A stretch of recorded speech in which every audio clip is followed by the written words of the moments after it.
What's up guys, the Chad Champ here.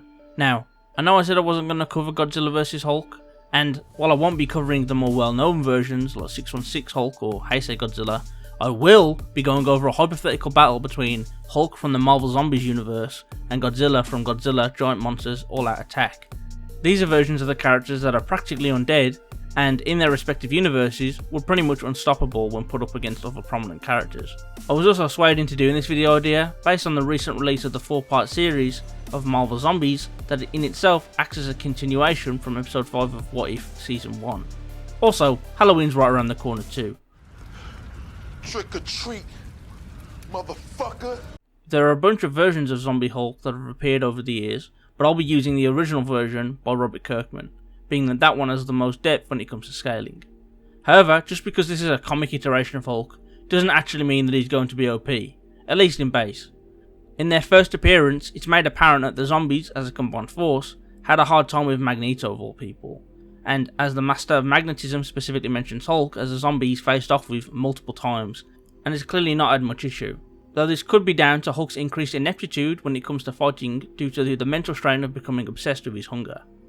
Though the main piece of evidence that regular Zombie Hulk isn't as strong as some of his other iterations is due to him getting slammed by Ben Grimm from the original Ultimate Universe, with that same Grimm barely being able to take down his own universe's Hulk after the latter was not only jumped by 3 super teams from different universes, but also had his oxygen cut off by Sue Storm.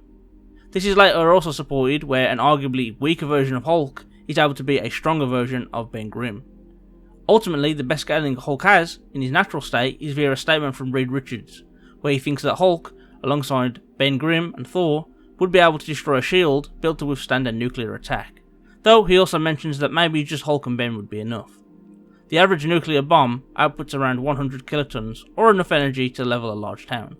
However, considering that Hulk at his best would scale to half of this based on Reed's statement, so he'd be within the mid-end of town level, as he'd be able to output and take around 50 kilotons.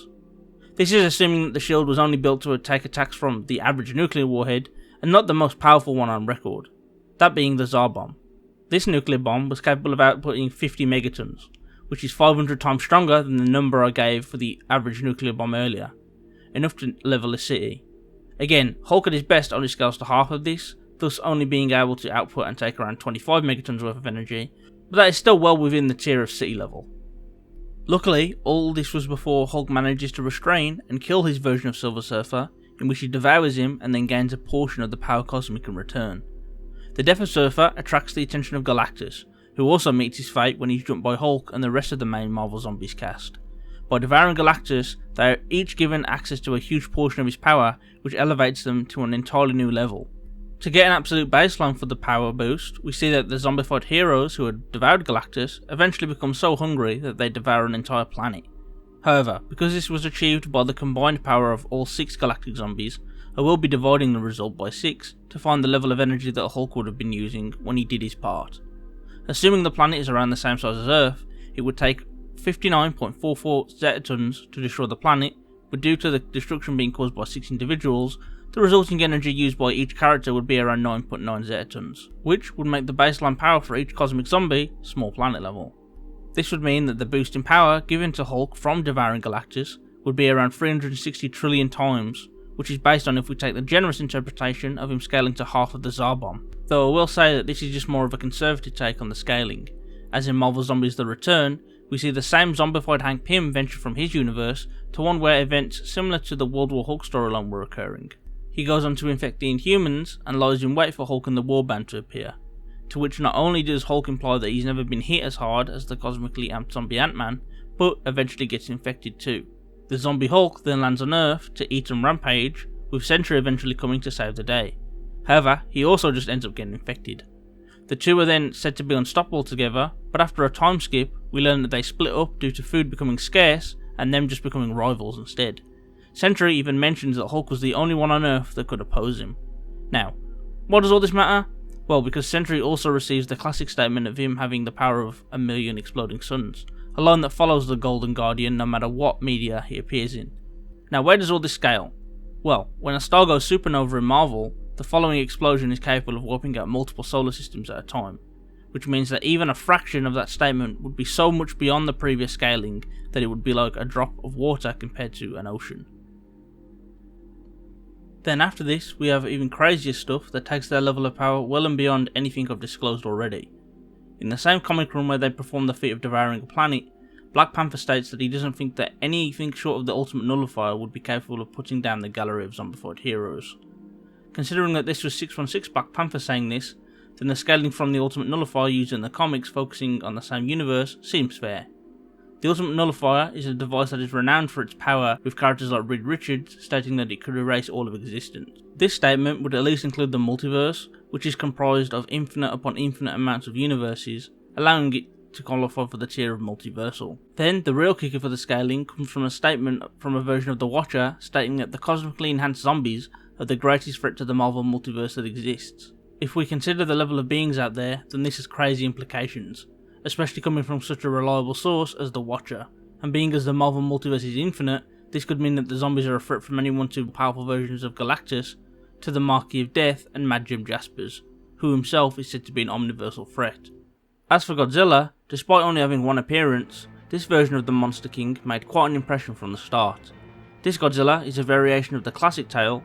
Not only is he the embodiment of the nuclear weapon, but also the undead rage of all the spirits of people who lost their lives during the Second World War.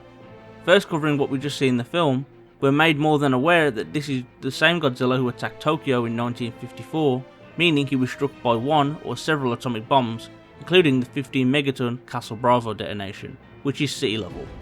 At the lowest end for his attack power, besides crushing buildings and tanks, Godzilla boiled a large section of the ocean. The bare minimum to boil this much water is 11 megatons of TNT, which is also sea level, which leads perfectly into GMK's most impressive version, where he was able to combat Marvel's God of Thunder in a comic one-shot.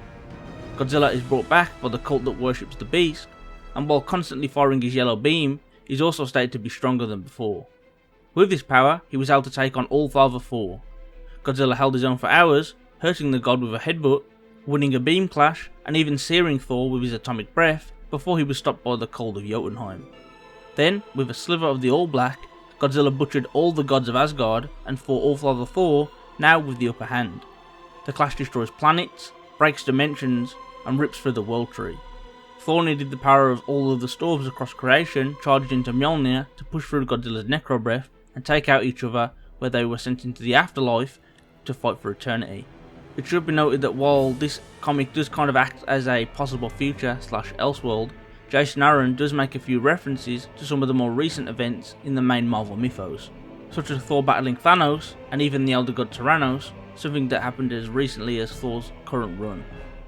So, based on all the evidence that I've presented and analysed, I do think Godzilla takes this pretty handily. When it comes to comparing each character in their base forms, there's only a slight difference in power, and while both characters can grow stronger over time through different means, they are also effectively immortal and should have some degree of regeneration. Yes, that also applies to Hulk, being as it's said that the heroes keep most of their powers after being infected. So I could honestly just see this fight going on forever, akin to the previously shown battle with Thor. But if I had a gun to my head and had to choose, then I think I would go with Godzilla, as he has access to other win cons other than just punching really hard, such as energy absorption, which this Hulk hasn't shown any resistance to, and it should be noted that in terms of the setting of the Marvel comic zombie run in comparison to the main Marvel timeline, this would be super early, being as Earth had never encountered Silver Surfer or Galactus yet, which means that the iteration of the heroes from the Marvel Zombies universe had never had the chance to undergo these crazy strength gains as we see in the main Marvel universe. Though I'm sure you're all really here to hear what I have to say about Zombie Hulk with the Power Cosmic versus Godzilla with a Necro Sword. Even though the Power Cosmic gives the world a bunch of hacks, Hulk has never really been shown using any of these beyond devouring a planet and flying, which makes sense considering that he is hunger obsessed on top of being the savage persona, so his mental faculties are lacking too much to properly apply abilities that are better suited for battle. However, Godzilla isn't any better, as he just abused the power ramp from the Necro Sword Shard instead of using its abilities like being able to make minions. So this just comes down to a straight up clash of power, and despite Hulk's impressive scaling to the Sentry statement of having the power of 1,000,000 exploding suns, it's still eclipsed by how Godzilla and Thor are able to break down portions of the World Tree itself, which exists outside of time and space and connects to all universes and dimensions. Now, I'm aware of the various interpretations for this kind of description, and differing arguments for the side of Yggdrasil could put it anywhere from infinite 4D to high hyperversal, with even the low end being infinitely beyond what I've presented for Zombie Hulk at his strongest, as a single universe could literally contain infinite solar systems and it would still be dwarfed by a single 4D structure. Now my issue with the statement from Black Panther regarding the Ultimate Nullifier is that he's only basing the threat level on the attire of the zombies, not what they've actually accomplished or an actual power level, so I can't in good faith actually grant them that form of scaling. As for the Watcher claiming that the zombies are the greatest threat to the Marvel Multiverse, I think this is more in regards to how determined the zombies are to access other universes and spread their hunger to the population, rather than actually destroy the universes, such as someone like Chaos King. Even if I were to actually grant the scaling for these alternate timelines before the points that they diverge, the gap between current Thor and the World War Hulk arc versions of Hulk and Sentry is astronomical, as these characters are constantly getting stronger, especially as of late. Then adding the Necrosword to Godzilla would just be a far bigger amp than anything else mentioned, which forced Thor to channel the storms of all of the realms, and then it only ended in a stalemate. I hope you all enjoyed this video. I wanted to do a topic in the spirit of the Death Battle matchup, and being as Halloween is right around the corner and Marvel Zombies recently released, I found this the most appropriate. So don't forget to like, comment and subscribe.